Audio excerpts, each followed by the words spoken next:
عظم قدر جاه محمد وأنا له فضل عليه عظيما. وفي محكم التنزيل قال لخلقه صلوا عليه وسلموا تسليما. So I selected my topic, the Eye of Certainty today. We read this book and it has opened a lot of doors for me, I must say. Well, first I will discuss about certainty. What is certainty? The literal meaning is to believe in something without any doubt.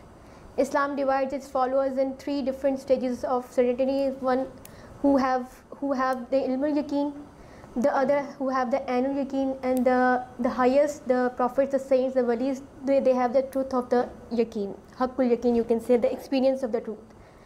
So what is eye of certainty and why it is important?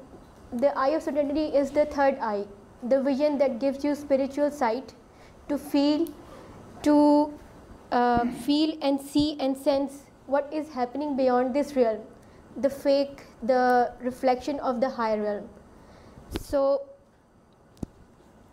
we can say that the book says that the eye of certainty is nothing as compared to truth of certainty, but the thing is that every saint and every wali has gone through the steps of the eye of certainty. Like the book describes that God raised Abraham from one degree of certainty to another until he reached the truth.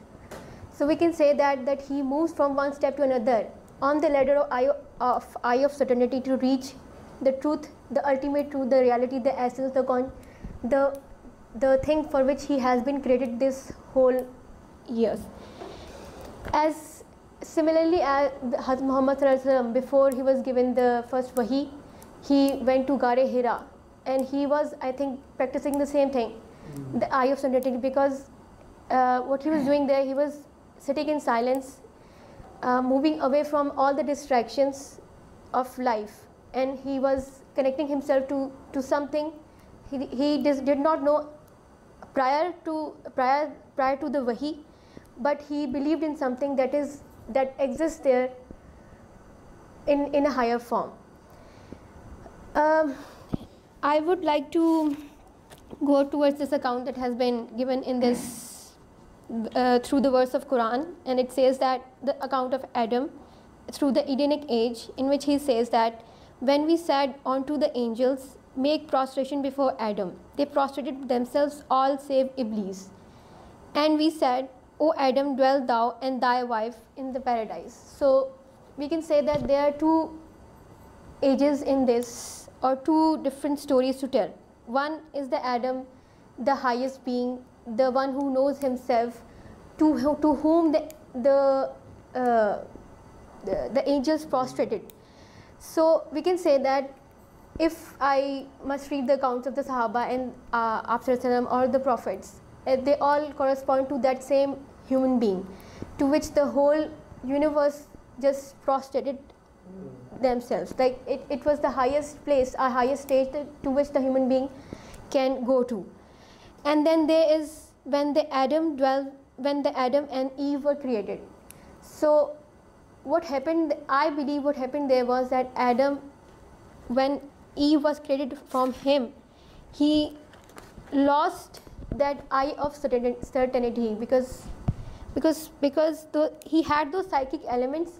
That's why he said yes to the Satan. But along the way with the Eve, he had the choice to move towards God. He had the choice of ways to move towards God. What I believe, like what I have understood maybe, or what I have gained, is that when Eve was created, now there were two perspectives to reach God, and also while during the fall, the Adam has lost the eye of certainty, that sense, the psychic, the strengthening of psychic elements. Because what happens is that while reaching the eye of certainty, you strengthen your heart and strengthen your psychic elements to a point where you just are corresponding to in a vertical dimension, and you're just moving. You are present here, but you are moving away from this horizontal dimension and you are moving upwards in the a vertical dimension, and it's really, really difficult to do, and really, really difficult to do. So what the book tells us is that eye of serenity is very important because it gives a person human perfection. It allows him to receive spiritual light in its full form and strength, and it gives him a path of self-extinction. And also such a person is able to see like he is able to move towards that path masterless. But what happens is that such a person, first he submits himself fully to what has been given to him, and then he chooses the path of love or fear. And some choose the path of love, or many other paths. There are many other paths available there. But when he submits himself that yes, I have submitted myself to that particular religion, then he allows the God's blessing for his eye to get open, and every spiritual pathway, it allows the spiritual experience to have a pathway towards his heart. And one needs to have one needs to strengthen his heart to a greater extent that he must, so that he may be able to see beyond what is happening around me, the distractions, the coming of the day and the coming of the night and the setting of the sun and the rising of the moon. There are though many distractions, like the setting of the sun gives us a hues of colors, like multiple colors, and the coming of the moon just lights up the sky on a whole new level. But what is beyond this reality is something far bigger than this, and all we have to do is to just realize and just practice through the religion and through the master to be able to set ourselves on that particular path. That's it.